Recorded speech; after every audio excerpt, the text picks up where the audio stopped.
Ini hari ini beta bertobat sungguh-sungguh. Seolah-olah besok saya mati. Jadi tidak ada alasan bikin aneh-aneh. Dia tanamkan di dia punya otak. Besok beta mati. Besok saya mati. Jadi maksudnya tujuannya masih hidup. Hidup baik-baik. Masih hidup. Jaga itu mulut, jaga itu mata, jaga itu rumah tangga, jaga itu pelayanan, jaga itu hati, jaga itu bisnis. Supaya jangan penipu. Kasihan besok mau matiin malah masih tipu.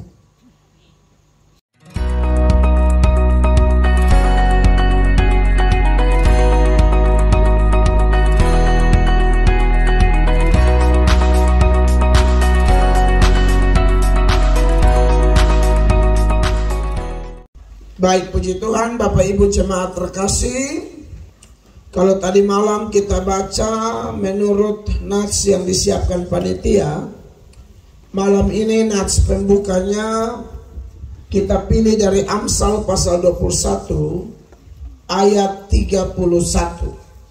Amsal 21 ayat 31, ayatnya ada di layar, kita baca sama-sama dalam hitungan ketiga. Amsal 21 ayat 31, 1, 2, dan 3. Kuda diperlengkapi untuk hari peperangan, tetapi kemenangan ada di tangan Tuhan. Sekali lagi 2, 3. Kuda diperlengkapi untuk hari peperangan, tetapi kemenangan ada di tangan Tuhan. Tema kita adalah kemenangan, dan dua ayat yang menjadi nats pembuka selama 2 malam ini adalah 2 ayat yang mewakili dari begitu banyak ayat yang ada dalam perjanjian lama maupun perjanjian baru yang berbicara tentang kemenangan. Dan tadi malam jemaat terkasih, saya sudah ingatkan bahwa istilah kemenangan itu muncul setelah manusia jatuh dalam dosa. Kapan manusia jatuh dalam dosa?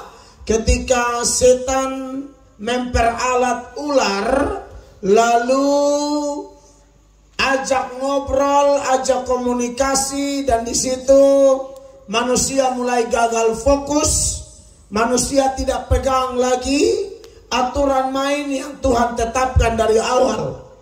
Aturan main yang Tuhan tetapkan dari awal setelah manusia diciptakan dan diberikan otoritas. Seperti yang saya jelaskan tadi malam, bahwa manusia itu diciptakan Allah, lalu Allah tempatkan manusia antara Allah dan alam, di mana manusia mengelola, menguasai alam dengan penuh hormat, takut, dan tanggung jawab kepada Tuhan sang pemberi otoritas.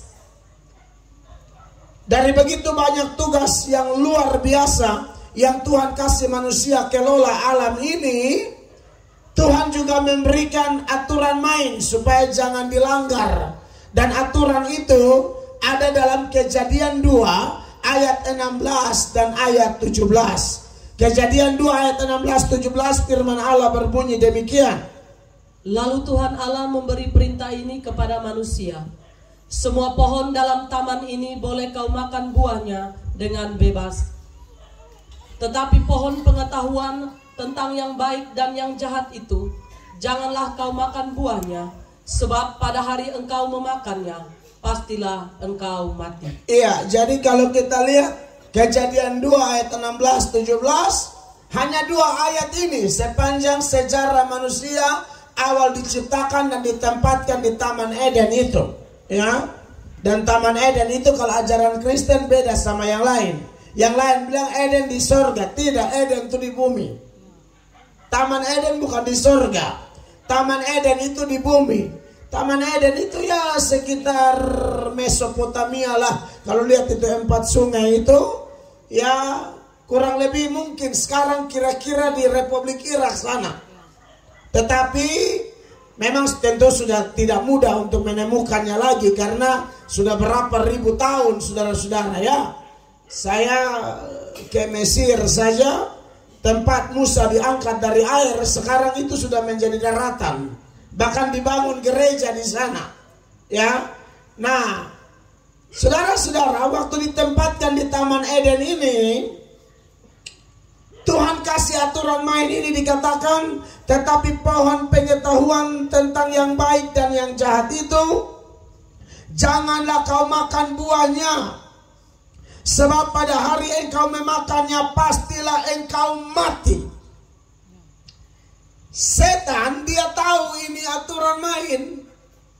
Jadi kalau Tuhan sampaikan firman kepada manusia, dari dulu, sekarang, dan sebelum kiamat, setan itu selalu awasi firman yang Tuhan sampaikan kepada manusia dengan tujuan atur manusia punya hidup, atur manusia punya perjalanan iman, supaya manusia tetap hidup berkenan kepada Allah. Firman yang sama akan dipelintir, akan diputar balikan oleh setan, supaya manusia berjalan tidak sesuai dengan kehendak Tuhan. Kalau manusia jalan sesuai dengan kehendak Tuhan, manusia perhatikan baik-baik perintah-perintah Tuhan, yang manusia dapat apa Bapak Ibu? Damai sejahtera yang berlimpah-limpah. Yang manusia dapat apa Bapak Ibu? Kebahagiaan yang tak habis-habisnya, kalau kita perhatikan baik-baik firman Allah. Makanya kalau kita bandingkan dengan data lain, Yesaya pasal 48 ayat 18, itu ayat bilang begini, perhatikan. Sekiranya engkau memperhatikan perintah-perintahku, Ya, maka damai sejahteramu akan seperti sungai yang tidak pernah kering. damai sejahteramu akan seperti sungai yang tidak pernah kering. Kalau perhatikan hanya satu-satu kali, atau perhatikan seperti sistem kapal selam. Ada pendeta, dia bilang kapal selam Rusia itu kalau masuk 1 bulan baru keluar, itu cukup canggih. Amerika pun 3 bulan baru keluar. Tapi banyak orang Kristen pun 1 tahun baru keluar, pas Natal itu. Jadi dia punya lebih canggih dari Amerika, lebih canggih dari Rusia.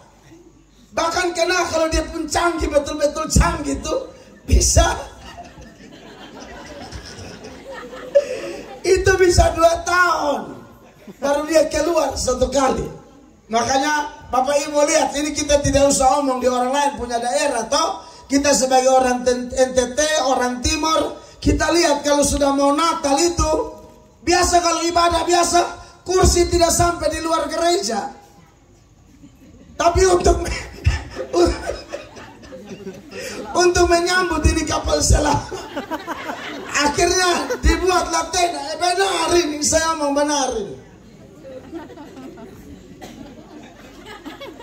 Itu kapal selam dong baru keluar itu. Tapi gereja juga bilang, mereka sudah datang. Mereka sudah datang, jadi mari kita siap kursi. Begitu. Sampai polisi pun kewalahan jaga. Semua mau gereja, jujur-jujur saja, mau denominasi apa saja, muncul. Makanya kemarin saya sudah dapat tawaran nih, mau pimpin rombongan ke Israel Desember. Mulai 19 Desember sampai 30 Desember. Saya konsultasi dengan istri dan kami sepakat tolak. Karena saya juga tahu ini kapal selam muncul semua. Saya bisa saja pergi ke Yerusalem, lalu saya Natal di Bethlehem. Waduh, itu saya sudah bisa rasa suasana November saja di Israel sudah begitu indah. Waktu Desember ini pas. Saya bandingkan antara pohon Natal kapal selam, pohon Natal kapal selam. Jadi saya pikir-pikir, ya sudah. Karena tiap kali kami kalau Natal, khusus di gereja tempat kami, itu mau 25, 24, 31, 1 full. Itu kapal selam dari negara lain. Itu kapal selam dari negara lain untuk datang semua. Kita mau tolak herman. Ya. Jadi kekasih-kekasih Tuhan, kalau perhatikan firman Allah terus menerus, baik-baik, ini rahasia sudah ada di firman Allah. Mau kepada Adam dan Hawa juga Tuhan berikan hal yang sama yang Tuhan berikan kepada Adam dan Hawa. Tuhan berikan juga sampai sekarang, karena Tuhan mau milik kepunyaannya, perbuatan tangannya, apalagi gerejanya, apalagi orang Kristen. Tuhan mau kita punya damai itu tidak seperti kali mati. Ada waktu di mana dia mati. Ya kan ada di NTT ini banyak kali mati, ada sumur kering. Nah ini tidak pernah kering. Ya, kali Labat, kali Oepura, Bawah Mata mungkin bisa kering, tetapi kalau yang ini tidak bisa. Amen. Ya, lalu dia bahagia seperti apa? Bapak Ibu lihat, karena paket damai dan bahagia itu tidak bisa dipisahkan. Firman Allah bilang begini selanjutnya. Dan kebahagiaanmu akan terus berlimpah seperti gelombang-gelombang laut yang tidak pernah berhenti. Iya, tahu gelombang laut, pernah match yang di pantai. Yang tidak tahu berenang agak jauh saja. Karena banyak kalau kita pendaerah yang tidak dekat laut ini, masuk di air itu dia turun sampai dasar. Ya, sama kayak buan timah. Saudara lihat kalau di sekitar pantai itu gelombang laut, satu gelombang belum habis satu sudah datang, satu belum habis satu sudah datang, satu belum habis satu sudah datang. Kebahagiaan yang ini belum dinikmati sampai puas, kebahagiaan 5-6 su antri di muka. Anda lihat itu, ini yang Tuhan siapkan. Ini setan tahu bahwa kalau mereka taat, mereka ikut aturan main, damai tidak pernah kering, bahagia seperti gelombang laut yang tak putus-putus. Sedangkan setan punya target, setan punya program kerja adalah untuk membunuh. Setan punya program kerja adalah menghancurkan damai sejahtera, menghancurkan kebahagiaan dari milik kepunyaan Tuhan. Dan itu sudah setan buktikan. Dan dari sudut pandang hubungan setan dan manusia waktu itu, setan berhasil. Setan berhasil, kekasih Tuhan. Makanya saya kalau KKR begini, saya selalu ingat itu cerita Bapak Ibu terkasih, bahwa ada sebuah KKR, waduh heboh, rame, singer semua baju kotak-kotak. Dalam itu cerita tuh. Dia buel,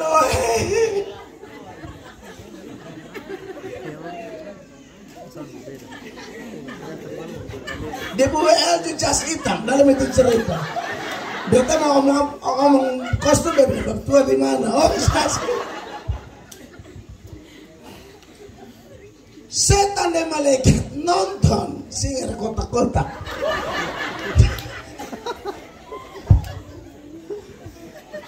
Lalu setan ketawa setengah mati.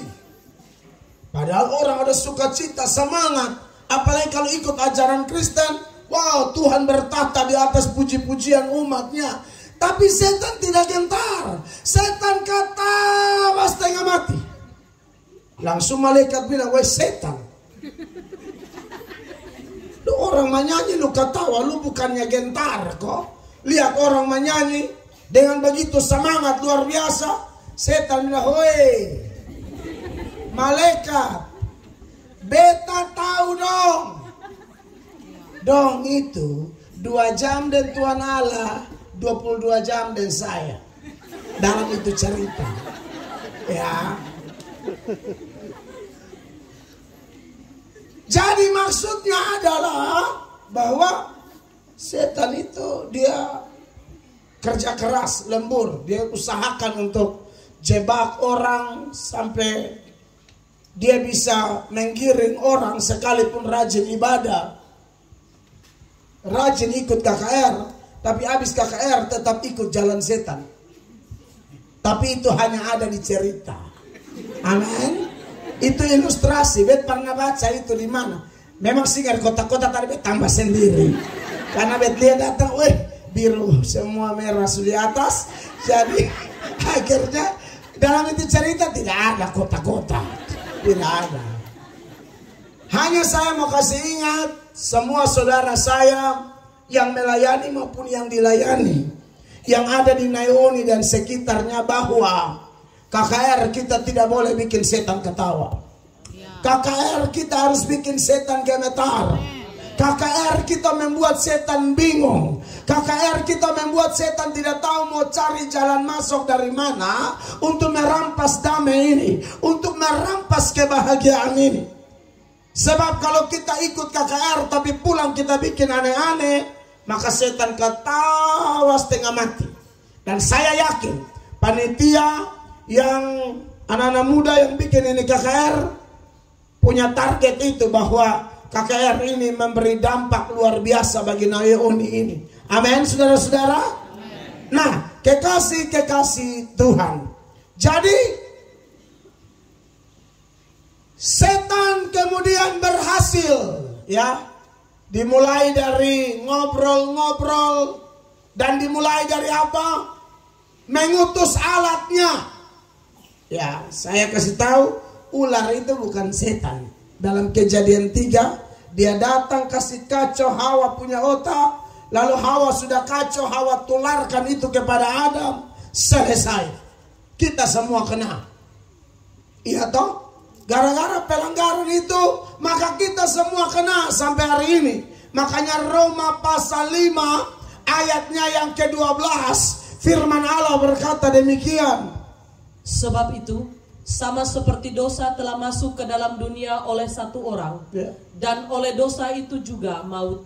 Demikianlah maut itu telah menjalar kepada semua orang, karena semua orang telah berbuat dosa. Dosa masuk melalui satu orang, yaitu yang saya kisahkan tadi, bahwa setan peralat ular, ular ajak ngobrol, selesai. Masih ingatkah percakapan setan, alat setan dengan Hawa di Kejadian 3 itu? Ayat 1 dia bilang begini, perhatikan. Adapun ular ialah yang paling cerdik dari segala binatang di darat yang dijadikan oleh Tuhan Allah. Ya. Ular itu berkata kepada perempuan itu, tentulah Allah berfirman, semua pohon dalam taman ini jangan kamu makan buahnya, bukan? Ya. Bapak Ibu jemaat, ini alat setan di sini ular, ya. Saya sudah bilang ya, ular bukan setan. Ular diperalat setan. Ada waktu di mana ular dipakai Tuhan. Karena baca ular dipakai Tuhan. Masih ingat Bilangan 21 ayat 5, ketika bangsa Israel waktu itu sudah tidak tahan hati lagi, lalu bikin 4 dosa. Yang pertama, berkata-kata melawan Allah. Yang kedua, berkata-kata melawan hamba Allah yaitu Musa. Yang ketiga, protes jalan Tuhan yaitu padang gurun. Yang keempat, menghina berkat Tuhan yaitu mana surgawi. Dan ketika 4 dosa ini mereka lakukan, Allah bereaksi dengan cara memunculkan ular-ular tenung. Jadi kalau Kejadian 3 ayat 1 ular dipakai setan, Bilangan 21 ayat 5, 6 dan seterusnya ular dipakai Tuhan. Mari kita lihat Bilangan 21 mulai ayat 5. Lalu mereka berkata-kata melawan Allah dan Musa. Ya. Mengapa kamu memimpin kami keluar dari Mesir? Supaya kami mati di padang gurun ini? Sebab di sini tidak ada roti dan tidak ada air. Dan akan makanan hambar ini kami telah muak. 4 dosa ini tertuang di dalam ayat 5. Melawan Tuhan Allah, ya. Kalau konteks sekarang, nah, ada masalah sedikit, bukti bahwa dia melawan Tuhan Allah, nanti salah gereja. Gereja ini kan Tuhan Allah punya. Ya, dia masalah di lain, yang salah Tuhan Allah. Tidak mau gereja seperti kapal selam tadi. Ada juga dia berkata-kata melawan hamba Allah. Saudara, hati-hati kalau hamba Allahnya adalah benar-benar hamba Allah yang memberitakan Injil, yang bekerja keras demi umat yang bertumbuh dan produktif, lalu Anda coba-coba melawan dia, padahal dia tulus, dia dengan segenap kekuatan melakukan yang terbaik di ladang Tuhan yang dipatok atau dipercayakan kepada dia. Itu berat sekali hukumannya, ya. Hamba Tuhan itu dihormati 2 kali lipat kata Alkitab. Apalagi mereka yang mengajar firman Allah. Pernah baca 1 Timotius pasal 5 ayat 17 sama-sama. 1, 2, 3. Penatua yang baik pimpinannya patut dihormati berapa kali? 2 kali lipat. Terutama siapa? Mereka yang dengan jeripaya berkhotbah atau berkhotbah dan mengajar. Nah, Musa itu sudah mengajar mereka, pimpin mereka lagi, dan jumlahnya bukan sedikit, 600.000 sampai mungkin bisa 2 juta orang. Bapak Ibu tahu pendeta punya pergumulan. Jemaat 5 masalah 5, jemaat 10 masalah 10, jemaat 50 masalah 50, jemaat 100 masalah 100, jemaat 1000 masalah 1000. Bahkan di Amerika pernah dibikin survei, satu profesi dengan tingkat stres paling tinggi, salah satunya adalah pendeta. Tidak sedikit pendeta bunuh diri, gantung diri hanya gara-gara tekanan dalam pelayanan. Kalau Anda tanya kalau pendeta bunuh diri itu pendeta benar atau tidak? Secara alkitabiah sudah pasti tidak benar, karena tidak ada pembunuh masuk surga termasuk membunuh diri sendiri. Makanya kalau orang pertanyakan Yudas kemana lagi, itu orang paling bodoh. Dia bunuh diri, nah kau tanya dia kemana lagi. Pembunuh tidak masuk surga termasuk bunuh diri. Ya, bukan termasuk bunuh diri saja, termasuk saudara yang benci orang, tidak bisa memaafkan, Anda pembunuh. Anda tak usah taruh racun di dia penjaga bose, tak usah. Anda tak usah bilang buat obat kode kana Levi, sana usah. Anda tak usah bilang swangi. Anda hanya benci dia dan tidak bisa memaafkan. Natal pun dia cium Maidson sepenuh hati dia, dulu.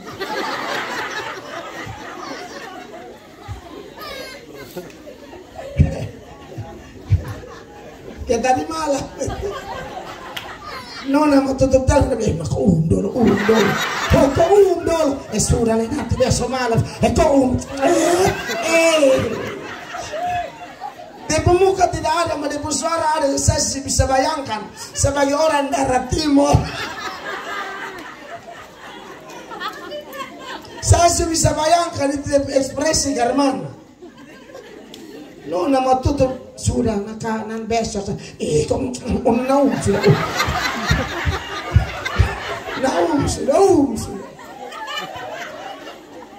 Kadang-kadang Desember itu umsa, tapi tidak ada pengampunan.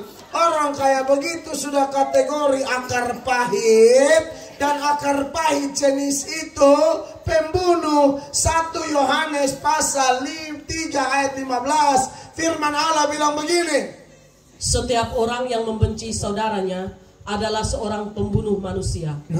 Dan kamu tahu bahwa tidak ada seorang pembunuh yang tetap memiliki hidup yang kekal di dalam dirinya. Iya, saudara lihat ini, benci orang tuh pembunuh. Iya toh? Nah, jadi kita kembali kepada kasus tadi bahwa ada ular dipakai setan, ada ular dipakai Tuhan. Setelah mereka bikin 4 dosa itu dalam Bilangan 21 ayat 5, Allah bereaksi di ayat 6. Dikatakan begini, lalu Tuhan menyuruh ular-ular tedung ke antara bangsa itu yang memagut mereka, sehingga banyak dari orang Israel yang mati. Nah, ini saya hanya kasih muncul ini data supaya kasih ingat hal pertama, ular hanya diperalat setan. Ular bukan setan. Ular bisa diperalat setan, ular bisa diperalat Tuhan. Nah, cara kerja setan itu begitu Bapak Ibu, saya kasih tahu supaya kita hati-hati. Setan kalau mau tipu orang supaya jangan ikut firman Allah dan ujung-ujung kehilangan damai sejahtera dan kebahagiaan, setannya tidak muncul langsung. Setan pakai alatnya. Kalau yang tadi kita contoh ular, tetapi di kitab suci itu, kalau kita seberangkan dalam konteks sekarang, kalau ada orang dipakai Tuhan, ada juga orang bisa dipakai setan. Kalau ular setan bisa pakai, Tuhan bisa pakai, manusia juga. Ada yang Tuhan pakai, ada yang setan pakai.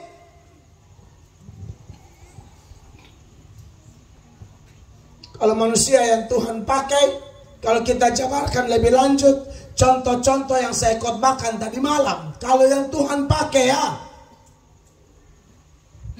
dulu mungkin dia setan pakai, tapi dia sudah bertobat. Jadi sekarang dia sudah pindah dari dalam maut ke dalam hidup, pindah dari dalam gelap kepada terang, pindah dari jalan kebinasaan kepada jalan kehidupan. Maka dia mulai tahu cara-cara lama dulu yang cara setan itu berbahaya dan dia tidak mau pakai lagi. Contoh, kalau ada sakit, langsung cari dukun, cari kuasa-kuasa lain yang bukan Tuhan, atau pakai Tuhan di kanan, setan di kiri. Itu ada. Nah kalau yang sudah alat Tuhan, dia bilang jangan begitu lagi, jangan 50%, jangan Tuhan setengah, kuburan setengah, jangan Tuhan setengah, kuasa gelap setengah. Tidak boleh. Saya belum buktikan, tapi saya dengar dari beberapa saudara saya di Maluku, itu ada gereja tertentu yang di depan gereja ada lemari penitipan jimat. Jadi semacam lemari penitipan jimat. Jadi orang-orang itu pakai jimat, tapi karena tahu ini rumah Tuhan, jadi sudah ada petugas bilang, yang bawa jimat itu titip di sini. Jadi penitipan jimat, penitipan, kalau kita bilang nitu, kalau di sana bilang opo-opo. Itu ada. Nah saya memang belum ketemu langsung, tapi karena yang cerita nih adalah saudara-saudara saya dari Maluku, dan saya beberapa waktu terakhir ini sering KKR di Maluku. Lalu saya bilang, wah kalau itu benar, mengerikan juga ya. Kalian tetes saya belum pernah ketemu. Lemari penitipan jimat saya belum pernah ketemu.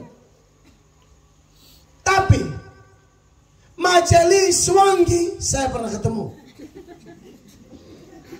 Dia majelis tapi sekaligus wangi. Dan saya sudah kena santet ulang-ulang. Untung Tuhan di pihak kami, Tuhan proteksi kami sehingga kami aman. Andai kata kami juga Kristen setengah-setengah, habis. Saya punya teman hanya bermodalkan sekolah teologi, punya pemahaman, tahu beberapa ayat, sok-sok hantam swangi, pulang mulu bengkok, ludah meleleh ke air. Betul. Di entertain. So mau tantang swangi, mulu bengkok miring berminggu-minggu. Ada hamba Tuhan yang dikeroyok 4 swangi sampai mati. Nah, Anda lihat di sini bahwa ada orang diperalat Tuhan, ada juga diperalat setan. Ada yang diperalat setan secara total. Nah itu paling gampang kita tebak, paling gampang kita lihat. Kalau dia suka malas gereja, dia lebih suka main judi, lebih suka berzina, itu kita gampang tebak. Ibarat serigala, dia betul-betul datang dalam rupa serigala. Kita langsung tahu, sembunyi.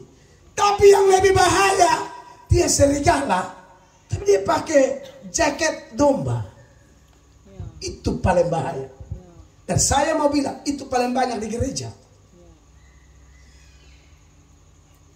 Kalau serigala, coba serigala ketahuan.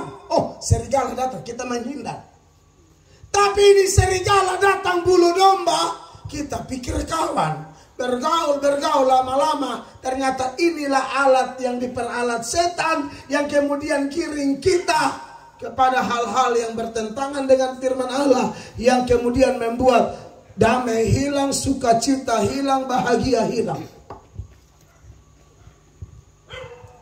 Karena itu ayat jelas di dalam Matius 7 ayat 15. Mari kita baca sama-sama. 1, 2, 3. Waspadalah terhadap nabi-nabi palsu yang datang kepadamu dengan apa? Menyamar seperti domba, tetapi sesungguhnya mereka adalah apa?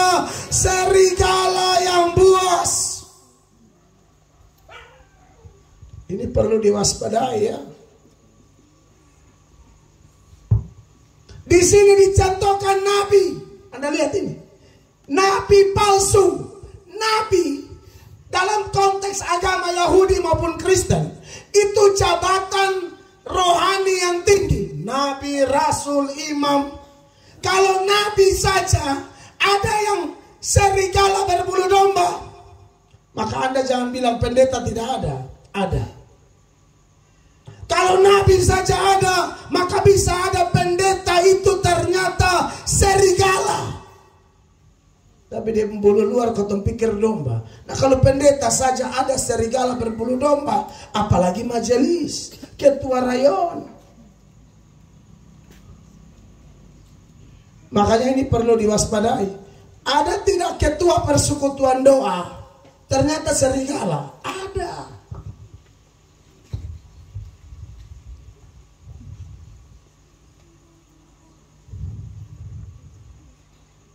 Makanya kalau kita belajar baik-baik, metode yang setan pakai itu selalu monoton.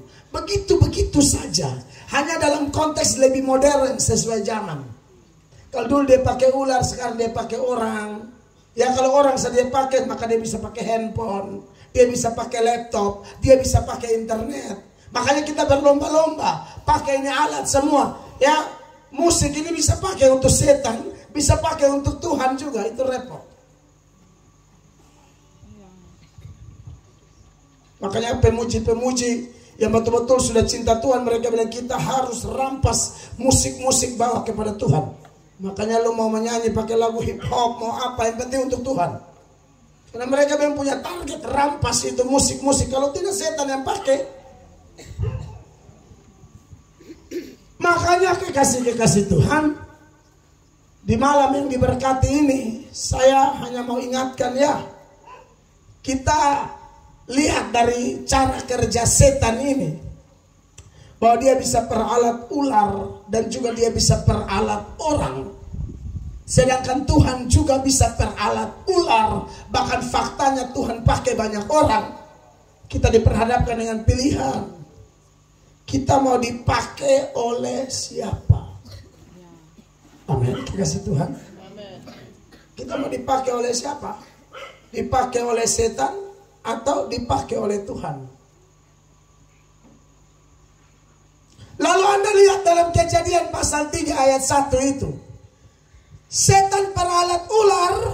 Lalu apa yang terjadi di sana? Setan membahas aturan main yang sudah Tuhan kasih kepada manusia di Kejadian 2 ayat 16. Itu yang setan bahas lagi di dalam Kejadian 3 ayat 1 melalui ular ini. Dikatakan tentulah Allah berfirman. Yang dia maksud di Kejadian 2 ayat 16. Semua pohon dalam taman ini jangan kamu makan buahnya, bukan? Bapak Ibu kalau baca begini saja, saya tidak kasih keterangan, Bapak Ibu pikir ini ayat persis, padahal setan serubah.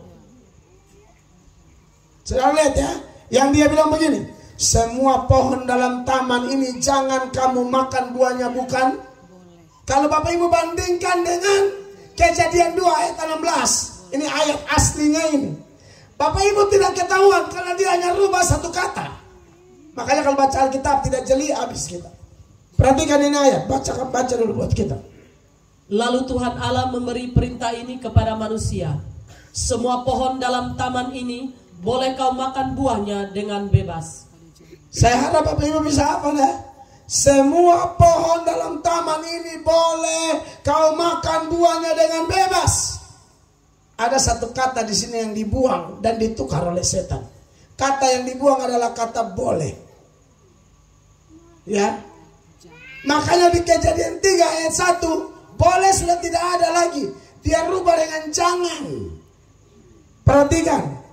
Tentulah Allah berfirman, semua pohon dalam taman ini jangan. Jangan itu tidak ada. Boleh dia buang, dia masukkan kata jangan. Setan itu dia rubahnya 1-2 kata. Kalau kita tidak teliti, kita pikir sama saja. Tidak sama. Makanya kenapa kalau pendeta Melato KKR banyak ayat. Karena kalau KKR tidak banyak ayat, karena ada orang KKR macam-macam, dia punya penoncolan dalam sebuah KKR macam-macam. Ada yang KKR khotbah makan 15-30 menit, menyanyi sampai ketemu emosi-emosi. Tapi bagus, Ibu Gembala di MDC ini sudah bilang, KKR ini waktu sebesar-besarnya untuk khotbah. Bukan untuk menyanyi-menyanyi. Menyanyi itu pas. Makanya di gereja Tuhan, di tempat saya juga, pimpin gerejanya Tuhan, menyanyi 30 menit. Khotbah harus lebih lama. Ada lagi yang penoncolan, khotbah pokoknya tidak jelas, yang penting jatuh-jatuh. Yang penting ibadahnya jatuh. Jadi khotbah tidak penting, tapi jatuhnya. Saya ini dulu dari persekutuan yang jatuh-jatuh. Serius ini, kita semua dibesarkan dari situ. Jadi kalau doa sudah jalan, kau sudah mulai jatuh. Apalagi hamba Tuhan sudah datang, kau mulai jama baru baterai. Jadi kita jatuh bukan karena jatuh, kaget di baterai jatuh. Karena dia, wah, tadi marah-marah apa?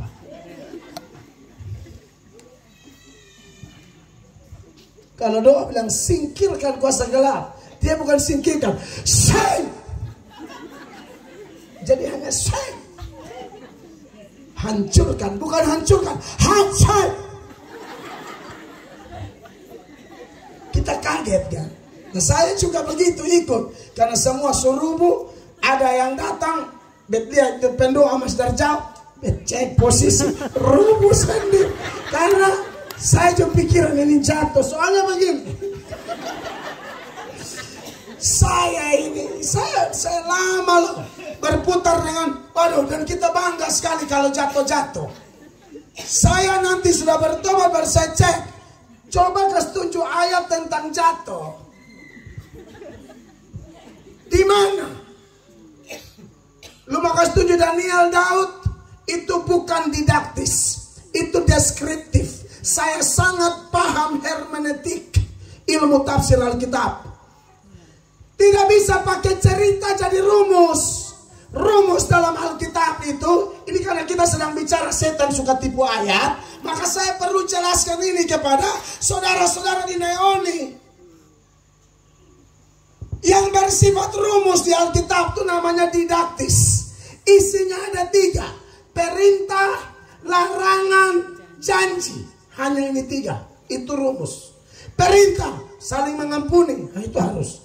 Jangan jauhkan diri dari pertemuan ibadah, harus. Ya, ingat kuduskan hari Sabat, harus. Dan sejumlah perintah lain. Larangan, jangan bersinah, jangan mencuri, jangan bersaksi dusta, dan yang jangan-jangan lainnya. Janji, pergi pelayanan, beritakan Injil, ketahui aku menyertai engkau sampai kesudahan zaman. Itu klaim. Ya. Lalu Tuhan bilang, cari dahulu kerajaan Allah, semua kebutuhan Anda dan saya dicukupkan. Itu rumus. Tapi kalau ada cerita Yesus jalan di atas air, jangan ikut. Mengerti? Takutnya Bapak dong. Anak kena jodoh orang rote, harus masa minta di rote. Tapi karena bilang, wih, Yesus jalan di air. Dan kita pilih bolok atau tablolong, barli ame bilang, koi ma Tuhan bet baca ame di Tuhan jalan di air, bebatusan percaya Ferry. Terus mau jalan di air, buaya dan ikan hiu. Buaya dan ikan hiu bilang, wih, ini daging Neoni enak. Dia fadok sampai Ceberei. Yesus puasa 40 hari 40 malam. Di Alkitab selain Yesus ada Musa dan Elia yang puasa 40 hari. Tapi itu cerita. Puasa biasa, gereja kami puasa. Puasa itu Alkitabiah, tapi tidak ada suruh puasa seperti puasa Yesus. Misalnya pendeta bikin pengumuman, saudara-saudara, sebagaimana Tuhan Yesus puasa 40 hari, haleluya. Maka kita semua warga Nayoni, haleluya, mulai ini hari sampai 40 hari ke depan, jasonto mangga kelapa, apapun, sop ayam kampung yang tadi malam itu. Tidak boleh makan apa-apa, tidak boleh minum apa-apa selama 40 hari. Dan nanti kita lihat hari ke-10 baru Katolik mati berjemaah. Santau siapa mau kubur siapa, siapa mau pimpin liturgi, kita yang pimpin semua mati semua.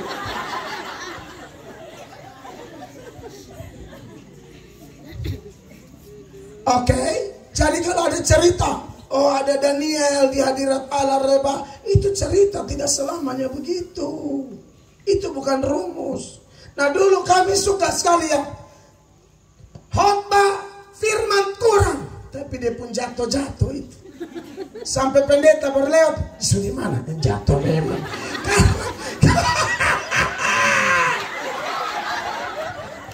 Saya omong betul ini. Jadi jangan beromong yang begitu dan saya sudah lewat semua.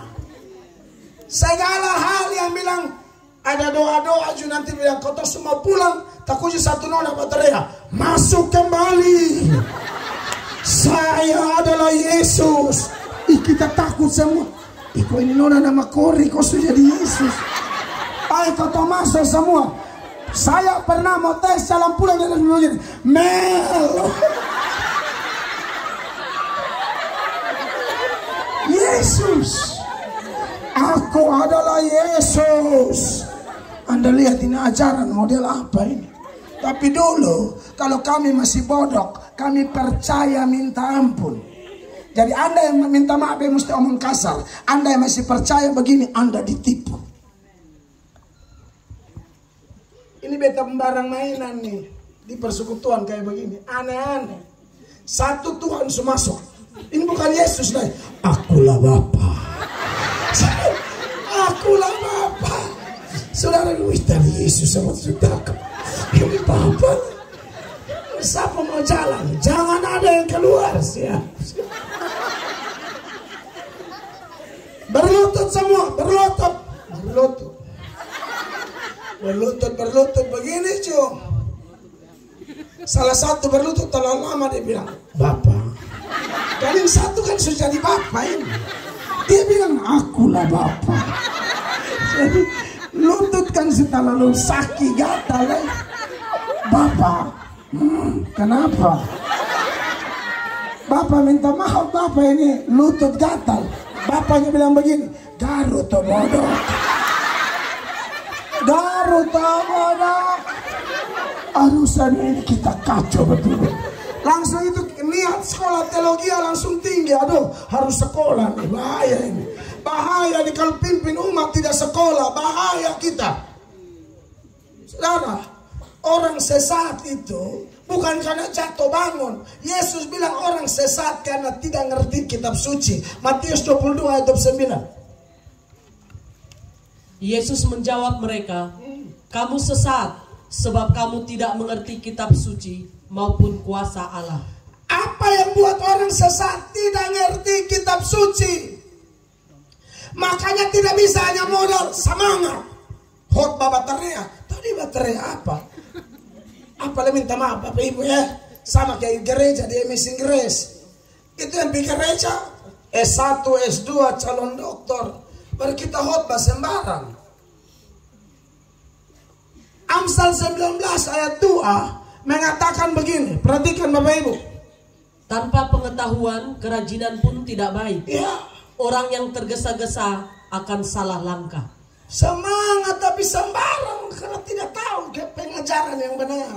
Tidak tahu mana yang rumus, mana yang tidak. Mana yang didaktis, mana yang deskriptif. Mana yang bersifat rumus, mana yang bersifat cerita penggambaran saja. Dia tidak tahu.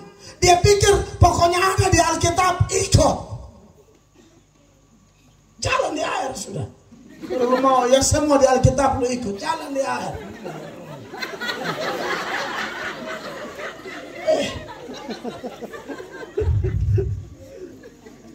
Tanpa pengetahuan, kerajinan pun tidak baik, Bapak Ibu jemaat. Nah, ini saya lihat setan kerja dengan cara putar balik seperti ini. Seorang teolog bilang begini, bapa segala penafsir yang salah, bapaknya adalah setan. Kenapa? Karena yang suka tafsir ayat sembarang itu dimulai dari setan tadi. Makanya hati-hati ya. Kalau hamba Tuhan khotbah, perhatikan baik-baik. Alkitab bilang tambahkan kepada imanmu kebajikan. Tambahkan kepada kebajikan pengetahuan. 2 Petrus 1 ayat 5. Perhatikan ini ayat 1, 2, 3. Justru karena itu kamu harus dengan sungguh-sungguh berusaha untuk menambahkan kepada imanmu kebajikan, Ya, dan kepada kebajikan pengetahuan. harus tambah iman tuh pengetahuan. Makanya saya kasih orang berkhotbah di gereja, walaupun dia tidak sekolah teologi, tapi saya tahu ini orang ini belajar. Bukan tidak boleh ya, bukan yang sekolah teologi saja yang khotbah, bukan. Yang tidak sekolah teologi pun ada yang justru karena dia punya pemahaman, pengetahuan yang luar biasa yang dia tambahkan kepada imannya, itu yang membuat dia kadang-kadang tipu khotbah lebih bagus dari pendeta yang sekolah teologi. Karena pendetanya sekolah teologi tapi tidak belajar sungguh-sungguh, jemaat yang tidak sekolah teologi belajar lebih sungguh-sungguh, pengetahuan lebih bagus.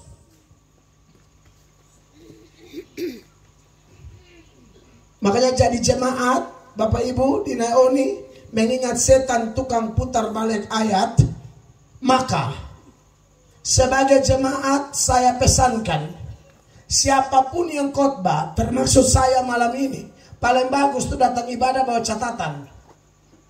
Jadi catat poin apa, kasih keterangan.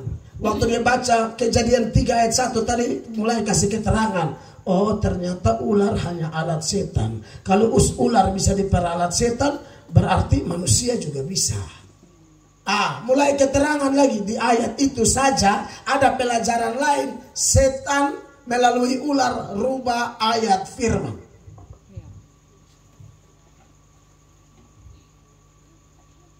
Kalau dengar khotbah harus begitu. Suka dengar khotbah, rela, rindu, tapi teliti, periksa kembali. Ada satu jemaat yang nama jemaat Berea. Ini jemaat terlalu keren. Kisah 17 ayat 11. Lihat ini jemaat punya model. Orang-orang Yahudi di kota itu lebih baik hatinya. Ya, yang dimaksud di sini adalah kota Berea ya. Terus daripada orang-orang Yahudi di Tesalonika, karena mereka menerima firman itu dengan segala kerelaan hati. Bagus. Dan setiap hari mereka menyelidiki kitab suci untuk mengetahui apakah semuanya itu benar demikian. Bapak Ibu lihat ini. Rela, suka. Kalau bilang KKR, mereka rame-rame. Tapi bukan hanya suka, ini harus catat dulu ini. Periksa kembali. Bapak Ibu tahu, mereka rela, lalu dikatakan setiap hari mereka menyelidiki kitab suci. Sekalipun pendeta hebat, pengkhotbah hebat, cek dulu. Sebab dari awal kita sudah tahu sejarah manusia jatuh, setan putar balik ayat. Manusia pertama Adam dan Hawa yang belum terkontaminasi dosa saja bisa tertipu. Apalagi kita yang lahir sebagai keturunan Adam dan Hawa setelah mereka jatuh dalam dosa, potensi tertipunya lebih besar. Mereka selidiki. Padahal Bapak Ibu tahu, ini yang khotbah siapa? Paulus dong, bilang mau Paulus kok siapa, kok cek. Itu jemaat keren. Itu jemaat Naoni ya. Kita kakar 2 malam saja, tapi pesan ini begitu berharga. Jangan asal dengar. Kalau dia omong, ada pendeta omong, bila perlu tanya sendiri. Tunggu dulu, yang Pak ngomong ini dasar ayatnya di mana ya? Kalau dia bilang begini, tahu ayat-ayat, nah ini setan. Dengar saya omong, ini setan ini. Jangan ikut ini orang. Tanda saya mulut, jangan ikut ini orang. Kau harus buktikan dari mana dasar pengajaranmu. Saya tahu ayat-ayat. Nah ada yang Ada yang tidak suka saya tuh gara-gara bilang, Pak Mel Ato khotbah sedikit ayat. Kasih lu mau khotbah apa? Mau cari tabenan moyang dari Kefa sana atau dari Rote sana? Beb mama dan bunturunan, kok beb bapak bunturunan. Kita ini bicara firman. Khotbah itu beritakan firman. Kalau ada lucu atau apa, itu hanya supaya ini angin malam nih jangan bikin saudara tidur. Sedikit itu saja. Itu tidak boleh mendominasi khotbah. Amin.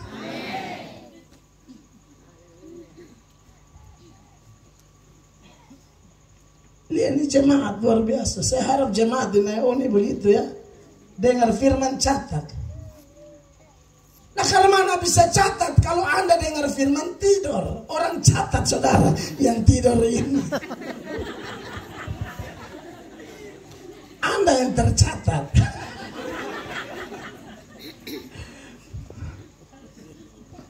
Ya Bapak Ibu ya.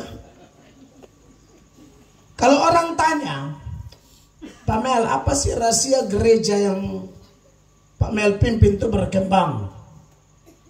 Jawabannya karena Tuhan yang buat berkembang. Tapi saya lihat Tuhan pakai cara apa? Pemberitaan firman. Itu yang paling menonjol di Amazing Grace. Penyanyi jago semua, tapi tidak boleh terlalu lama putar ulang terlalu banyak, boleh. Tidak boleh. Pengajarannya berseri, khotbahnya eksposisi. Nah, itu yang bikin jemaat rindu lagi. Apalagi minggu depan, apalagi.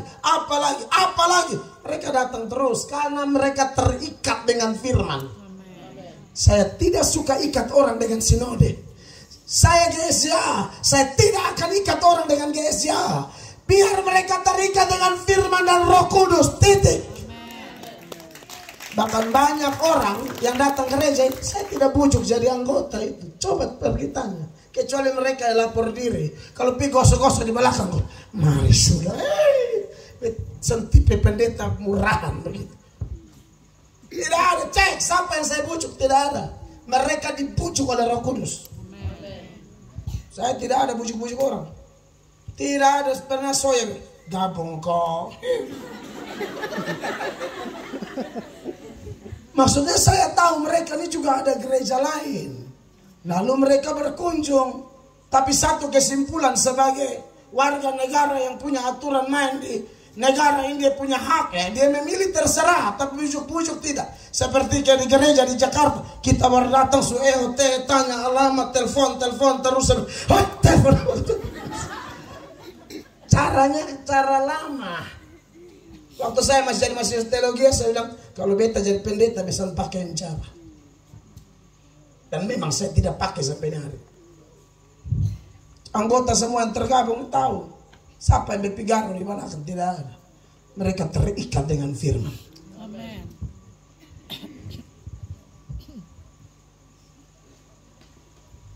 Dan memang saya tidak terlalu tertarik yang ke lupa anggota seberapa,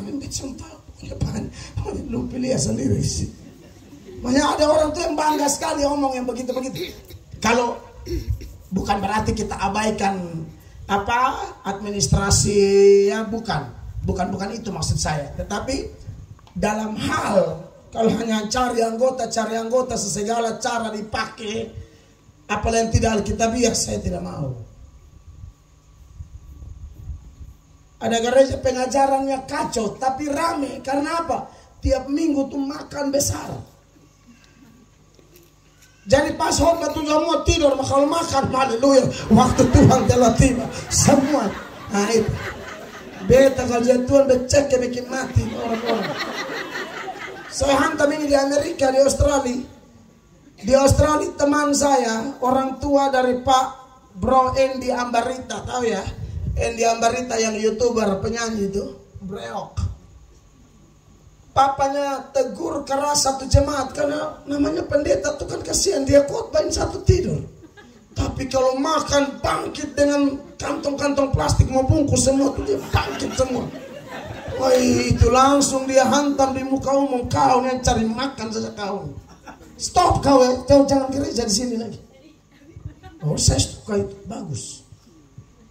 Waktu dia tidur makan bungkus dia bangkit waktu Tuhan tertentu.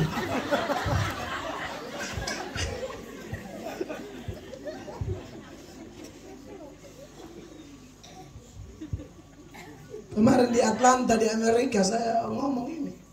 Baru pertama kali ke Amerika, maksudnya ke Atlantanya baru pertama kali. Sebelumnya ke Amerika belum pernah ke Atlanta, tapi sudah ada yang bisik-bisik titip sponsor, pesan sponsor, Pak bisa tegur ini kok. Tapi Pak yakin itu masalah, iya eksekusi.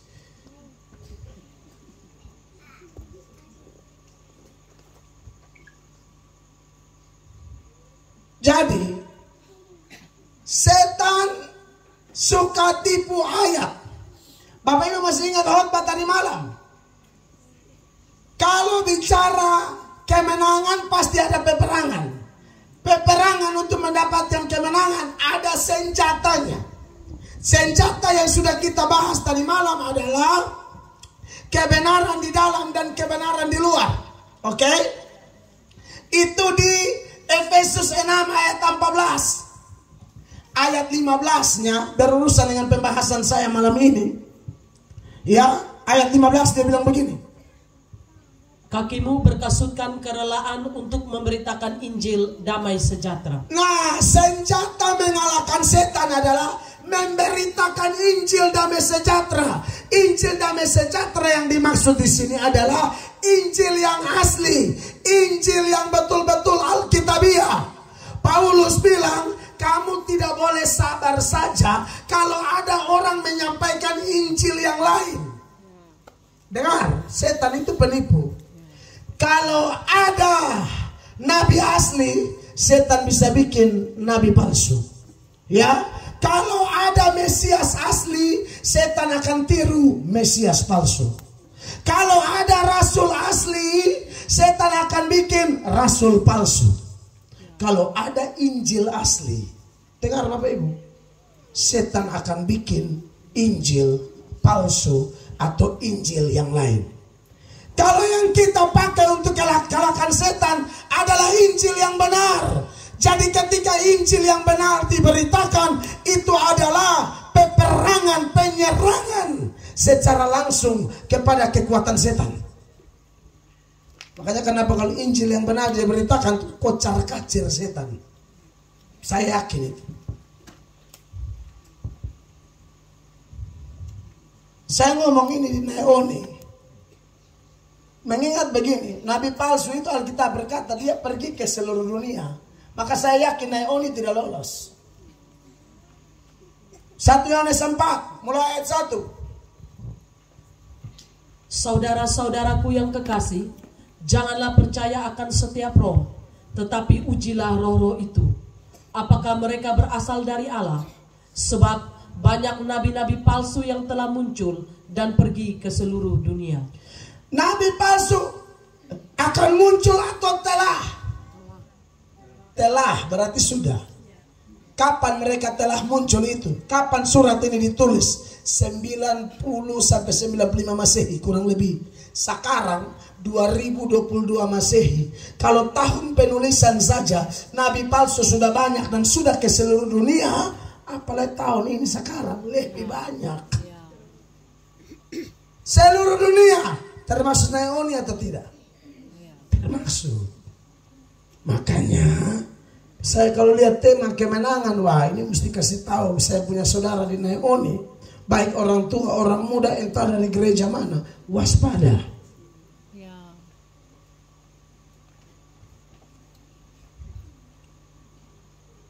Pergi ke seluruh dunia. Makanya harus, kalau ada yang begini-begini, kita tidak boleh sabar. Kalau ada pengajar-pengajar lain bawa roh lain, kita tidak boleh tinggal diam.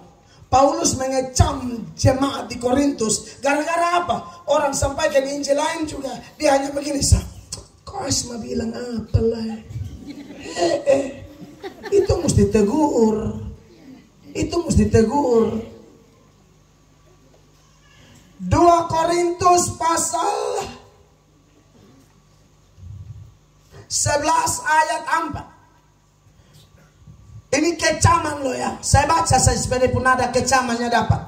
Sebab kamu sabar saja jika ada seorang datang memberitakan Yesus yang lain daripada yang telah kami beritakan, atau memberitakan kepada kamu roh yang lain daripada yang telah kamu terima, atau Injil yang lain, dengar itu Bapak Ibu, yang telah kamu terima. Paulus kecam. Sabar tuh dalam hal apa? Kalau proses hidup kita sabar, itu Alkitabiah. Kata sabar itu kata Yunaninya makrotomia. Itu manifestasi buah roh. Orang sabar ketika menghadapi itu semua. Proses hidup seperti Ayub sabar. Nah itu keren. Tapi kalau nabi palsu tidak boleh sabar. Itu sama dengan pencuri semua bunuh kita pu anak, mau perkosa kita pu anak, kita bilang sabar nanti lari. Itu sabar paling bodoh yang ada di dunia. Dalam hal itu tidak boleh sabar. Makanya saya itu emosi dalam hal apa dulu. Tidak semua hal saya emosi. Tapi kalau palsu-palsu begini beta emosi. Beta emosi. Beta marah. Amin. Aneh kalau pendeta lihat ada penyesat, pendeta tidak marah, hanya dalam begini. Doa saja. Cabul pun kumis dan bibir-bibir. Doa saja.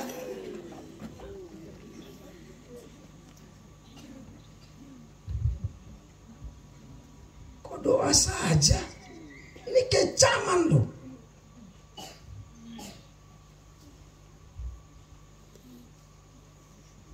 Makanya kalau ada yang aneh-aneh itu kita langsung sambar memang. Apalagi di media tuh langsung ini mempengaruhi banyak orang nih. Karena pendeta sudah tidak bertindak sebagai pendeta, dia kayak motivator, kayak Mario Teguh aja. Dia tidak ngomong ayat, dia hanya pokoknya maju, bangkit, bangkit, bangkit apa?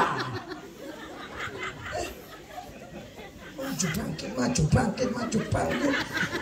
Beta cabut punya kumis, dari tadi kok maju bangkit, dia ada dasar ayat.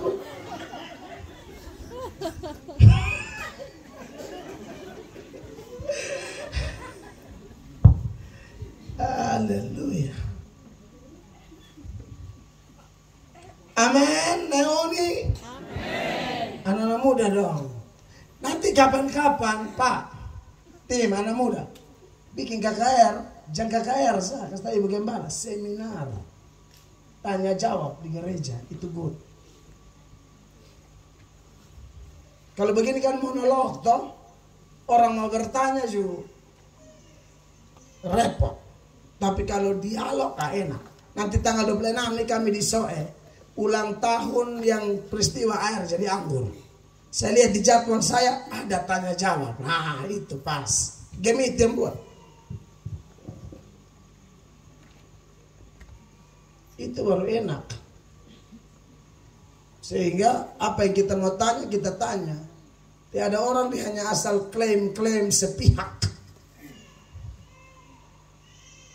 Jadi Bapak Ibu jemaat yang di Naoni, cara mengalahkan setan beritakan Injil yang sejati.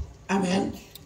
Dan dalam daftar perlengkapan senjata Allah, dalam Efesus pasal 6 itu memang peran firman Allah luar biasa. Setelah dia bilang beritakan Injil damai sejahtera ya, punya kasut kerelaan, artinya betul-betul kita rela memberitakan Injil. Makanya Pak Ibu di sini kontak saya masih di Amerika, jadwal kapan kita atur ini hari.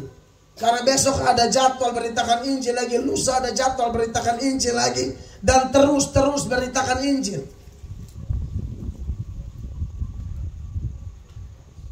Karena memang kalau Injil tidak diberitakan, aduh nanti setan merajalela. Setan kerja dengan seperti dia tipu Adam dan Hawa. Putar ayat sini, putar ayat sana. Saya sering contohkan. Suka sekali orang penglihatan. Tahu-tahu meleset. Nanti lu nikah dengan ini. Contoh nadus. Jadi pi okto. Kalau penglihatan itu, kalau udah melihat dia nikah dan nadus betul. Jangan nikah dan nadus, jadi dia okto bilang mak, kemana kau ini okto? Ternyata meleset. Yang meleset-meleset ini Bapak Mama jemaat di Naeoni itu bukan dari Tuhan. Dari Tuhan tuh ke Nabi Yesaya, Nabi Yeremia, Musa, mereka menubuatkan tentang Yesus terjadi sempurna seperti yang mereka ramalkan atau mereka nubuatkan. Kalau omong lalu meleset itu tidak benar. Yesus datang tanggal sekian. Ada yang dulu bilang 2003, 2012, 2017. Di mana? Sudah 2022 Yesus belum datang-datang.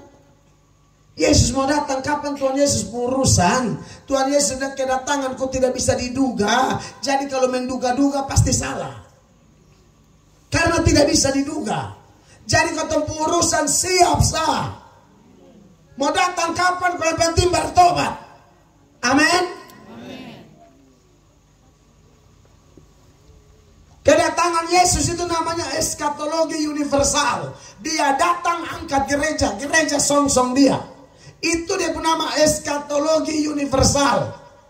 Andai kata eskatologi universalnya belum tiba entah kapan, tapi eskatologi individu itu tidak bisa lolos. Apa itu eskatologi individu? Yesus datang jemput nyawa kita masing-masing alias tanggal mati. Itu harus persiapkan diri. Itu namanya eskatologi pribadi. Jadi tak usah terlalu pusing yang kapan dia datang di awan-awan. Sudahlah. Ada tidur-tidur dia datang angkat kita punya nyawa. Lebih bertobat sebelum mati. Amin. Bahkan ada orang yang bilang begini, kita harus hidup sungguh-sungguh taat, setia, kudus kepada Tuhan dalam hubungan dengan Tuhan seolah-olah besok kita mati. Jadi bilang besok ini beta mati, jadi ini hari ini beta bertobat sungguh-sungguh seolah-olah besok saya mati. Jadi tidak ada alasan bikin aneh-aneh. Dia tanamkan dia punya otak. Besok beta mati, besok saya mati. Jadi maksudnya tujuannya masih hidup. Hidup baik-baik. Masih hidup. Jaga itu mulut, jaga itu mata, jaga itu rumah tangga, jaga itu pelayanan, jaga itu hati, jaga itu bisnis. Supaya jangan penipu. Kasihan besok mau matiin malah masih tipu. Saya setuju dengan pandangan begitu. Mendesak, mendisiplinkan diri supaya sungguh-sungguh sama Tuhan.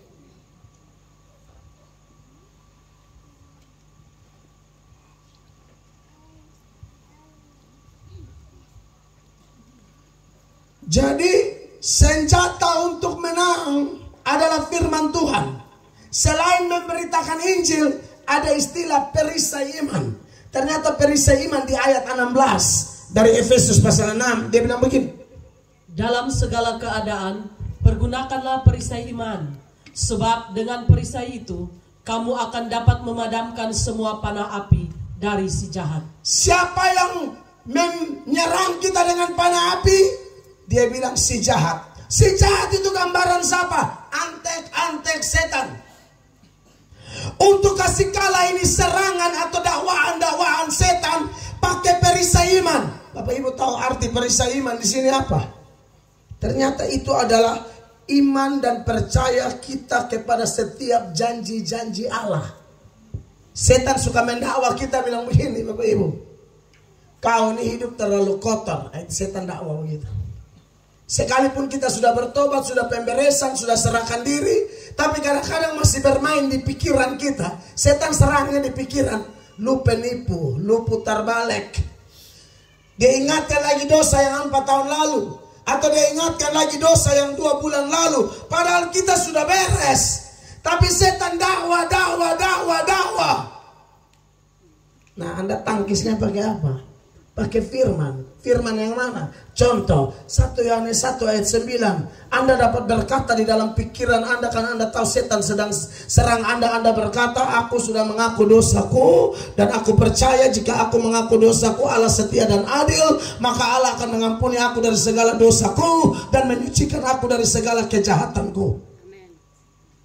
Jadi tidak ada orang yang minta ampun Tuhan tidak ampuni, asal kita sungguh-sungguh. Setan datang lagi di saat kita ada masalah. Bahkan dia bisa kiring kita seperti dia kiring Yudas Supaya apa? Kalau bisa mengakhiri hidup dengan cara bunuh diri. Masalahmu tidak bisa selesai lagi. Ayo, lompat di jambatan lima. Masalahmu tidak bisa selesai lagi. Apalagi kalau anak-anak muda putus cinta, tidak kenal Tuhan. Apalagi masih pacaran lu, bodoh kok. Nyong minta apa lu kasih, nyong minta apa lu kasih, minta sendal lu kasih, minta gula-gula sugus lu kasih. Dia minta sampai akhirnya dia minta lu kesucian lu kasih. Dia suka kasih rusak lu, dia lari ke setengah lu. Setan masuk, lu rusak, lu hidup senada guna lain. Minum baygon. Itu setan lu. Hati-hati saya ngomong.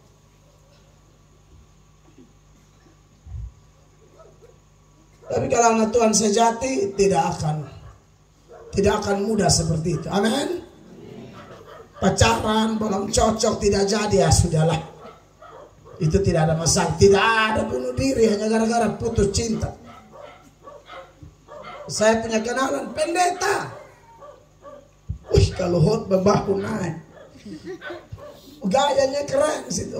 Kita mau lihat ke bawah.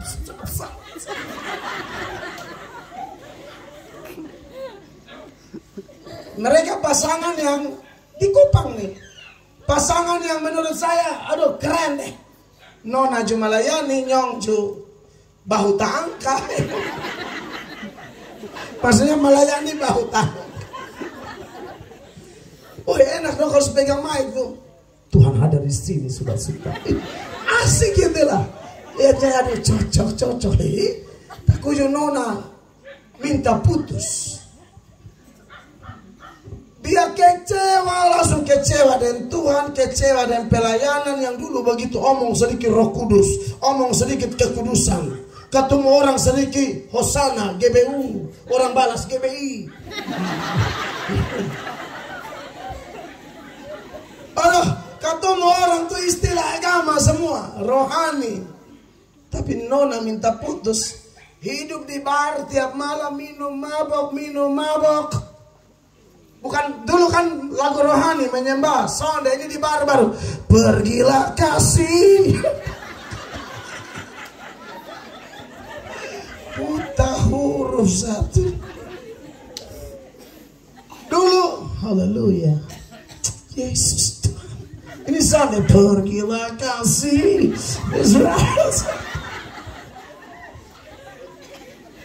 Kita bilang info satu. Saya belum bertobat, saya masih gila. Mereka sudah di mimbar. Di situ saya mengerti, oh ternyata ini memang kita harus pakai perisai iman gitu loh. Perisai iman itu firman. Tidak ada orang percaya yang gara-gara masalah bisa gila, putus asa, bunuh diri. Tidak ada. Kalau sampai ada yang gara-gara masalah putus asa, bunuh diri, gila, itu orang memang Kristen palsu dari awal. Kristen asli tidak mungkin begitu. Kenapa? Karena kita punya perisai. 1 Korintus 10 ayat 13 itu perisai kita. Sama-sama baca 1, 2, 3. Pencobaan-pencobaan yang kamu alami ialah pencobaan-pencobaan biasa yang tidak melebihi kekuatan manusia. Sebab apa? Allah setia, dan karena itu Ia tidak akan membiarkan kamu dicobai melampaui kekuatanmu. Pada waktu kamu dicobai, Ia akan memberikan kepadamu jalan keluar, sehingga apa? Kamu dapat menanggungnya. Beri tepuk tangan yang mulia bagi Tuhan. Tidak ada itu gila, bunuh diri, tidak ada di dalam Kristen. Tidak ada. Kita punya perisai iman jelas. Setan mau dakwah dari bagian mana? Hah? Mau bilang masa lalu saya begini-begini. Iya betul. Tapi sekarang saya ciptaan baru. Mau apa? Lawan itu setan.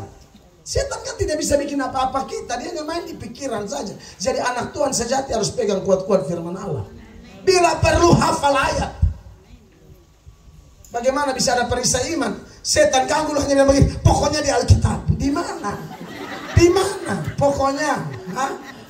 Pokoknya entah. pokoknya keson Titus mau baca. Sampai setan mau jelas.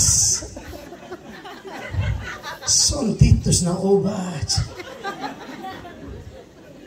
Makanya hafal ayat. Ayat dia son hafal. Mata tangga pemasalah dia hafal berdegosi. Mau mati kurang aja. Ayat dia son hafal. Maka orang pemasalah, orang pendosa dia hafal sekali.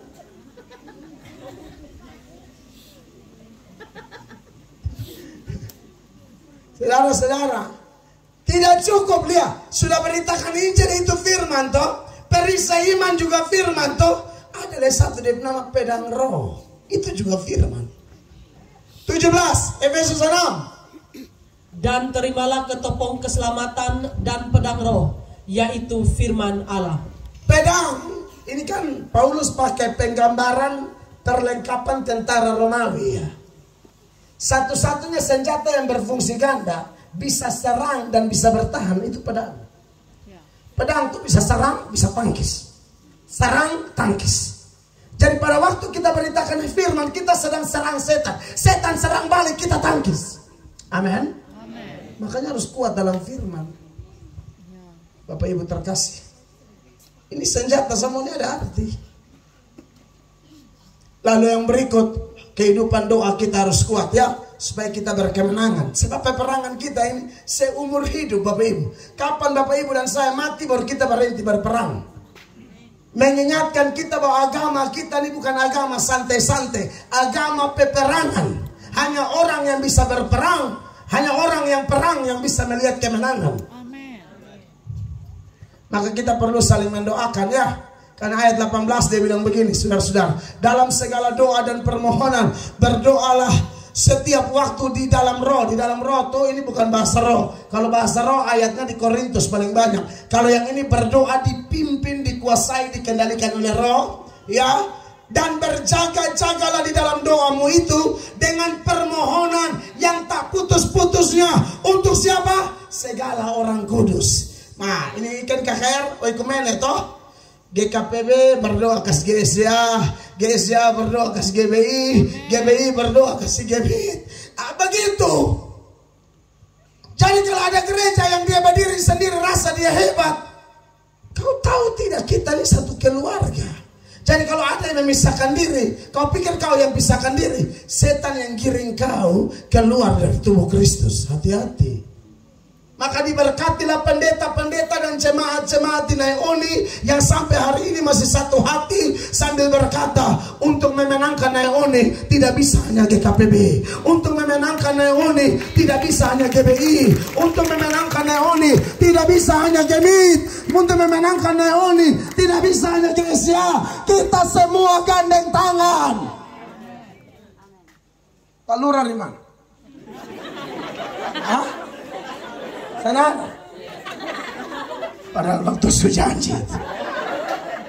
Tahun depan lapangan. Amin Naeoni. Pak Lurah bilang dalam peperangan ini mungkin Pak Lurah yang menang. Di mana? Mungkin ada acara ya. Atau finish dulu. Nah, saudara-saudara.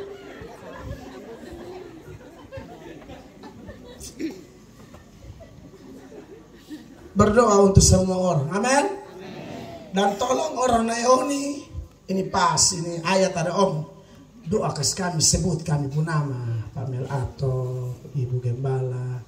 Doa kau kami panjang umur, ya, rendah hati, suci hati, rela hati, bisa satu hati dengan orang. Saya bersyukur, saya pendeta guys ya, di Gemit saya khotbah. Nanti soal Gemit itu Gemit Efata lagi besar. Aduh, saya senang sekali, puji Tuhan. Kemarin Pak Gilbert sudah hubungi Musti KKR di Glow Jakarta nih, bulan Oktober. Mau mereh supesan 24-25. Pamel ini Katolik, Protestan, Karismatik gabung di muka Gemit Kalvari mau mereh. Aduh, itu beta pun fakta. Beta memang paling doyan yang begitu-begitu. Papua Suminta, Natal Kabupaten, semua gereja. Karena mereka tahu saya suka ada di pergerakan oikumene seperti ini. Langsung minta. Di Ambon GBI punya acara. dan seterusnya dan seterusnya. Saudara-saudara, Tuhan baik. Amin. Jadi tolong doa buat hamba-hamba Tuhan ya, sebut kami pun nama kau hidup pelayanan kami berkenan. Dia bilang untuk orang kudus semua, lalu 19 dia bilang begini. Juga untuk aku. Anda lihat Rasul rendah hati sekali, minta jemaat berdoa kas dia. Paulus jangan lupa doa kas beta ya. Kira-kira dia maksud begitu. Jadi pendeta jangan malu minta jemaat doakan. Sekaligus jemaat sadar bahwa bukan hanya pendeta saja yang bertugas mendoakan jemaat. Jemaat punya kewajiban doakan pendeta. Supaya pendeta jangan muka uang, pendeta jangan keliru, jangan bersinah, harus doakan. Amin. Amin. Harus doakan. Sekarang banyak pendeta tumbang hanya masalah uang. Pendeta tumbang hanya masalah perempuan. Aduh, ngeri sekarang. Tolong doakan. Saya nih, Bapak Mama tahu, saya sering khotbah begini. Itu khotbah untuk apa? Menyerang diri sendiri. Bayangkan saya khotbah baru saya sendiri bikin. Itu jadi apa? Saya pasti berhenti jadi pendeta. Beta grabs. Mau khotbah apa lagi? Kalau sampai beta naik kembali, besok khotbah bersinah lagi, khotbah selingkuh lagi. Saudara-saudara, topik kita hari ini adalah serta mau ngomong apa? Masa bet mau keras kayak begini, sampai bisa lah, lu serta bongkar mau keras apa? Begitu. Kamu harus hati-hati. Jadi tolong doakan ya. Siapapun kita malam ini yang hadir, kita keluarga, dan dalam persaudaraan ini kita yakin dalam doa Yesus sendiri, Yesus sudah doa buat persatuan. Maka kalau kita bersatu saling mendoakan satu dengan yang lain, Mazmur 133 bilang Tuhan perintahkan berkat. Bukan orang Naeoni yang kejar berkat, berkat yang kejar-kejar orang Naeoni. Beri tepuk tangan yang meriah bagi Tuhan. Saya selesai. Mari kita berdiri bersama jemaat terkasih. Kita mau berdoa, saudara.